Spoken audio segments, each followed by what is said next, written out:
يا جماعة ما ينفعش نبقى ماسكين الموبايل وقاعدين بنتفرج على فيديوهات كده والصلاة شغالة. يلا بينا نروح نصلوا.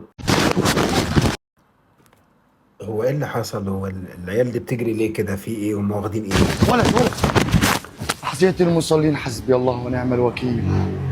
اهلا يا لوشة. الشيخ لوشة ذات نفسه بيصلي معانا في المسجد. انت الامام ولا يا مولانا؟ ربنا يستر. مرحبتين ومرحبا. اقسم بالله لعذبك.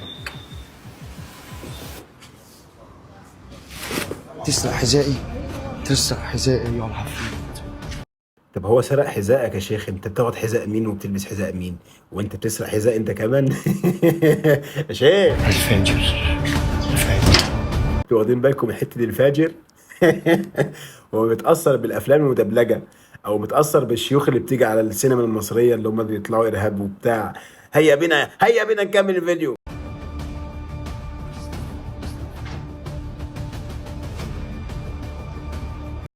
طبعا الشيخ لوشة عامل موسيقى حماسية وجاي بيسبح وبيستغفر الله، ودخل فتح البوابة وبص لقى العيال واقفة ورفع ايديها لفوق. طب هم عرفوا منين؟ هم حسوا ان هو جاي تقريبا. هم العيال دول بيخافوا منه جدا لدرجة ان هم خلاص شكوا ان هم وقعوا في المصيدة، فقاموا مذنبين نفسهم لحد ما يجي الشيخ على الله يغفر عنهم.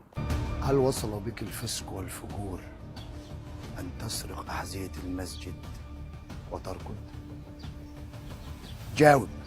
إني أعترف بذنبي وأطلب السماح، اللي هي كانت مجرد ضحوكة، وأرجع لهم الشباشب تاني والله. طبعا السارق هنا بيقول له اني اعترف بذنبي، بيكلمه باللغة العربية الفصحى يا ولا، انها مجرد ضحوكة ضحوكة، ورجع لهم الشباشب تاني والله. طب ما تتكلم مصري على طول، مش لازما يعني مصري على ليه؟ يعني انت بتقول له اني اعترف بذنبي ورجع لهم الشباشب تاني والله. ما لقاش ليها كلمه مدبلغه باللغه العربيه الفصحى. حسبي الله ونعم الوكيل. أيها الشرير غليظ القلب. ايها الشرير، شرير فاسق وغليظ القلب، لوعى كل والديه. يا سلام يا جماعه، ارحمونا، فشختونا تمثيل. انا من رايي ان انت تحلق اللحيه، تسيب السبحه وترجع للوشه بتاع زمان. انا ابن الجيزه اللذيذه، انا ابن السيده زينب. التاني كان احسن على فكره. سيبك من الموضوع اللي انت عامله عشان كده حرام.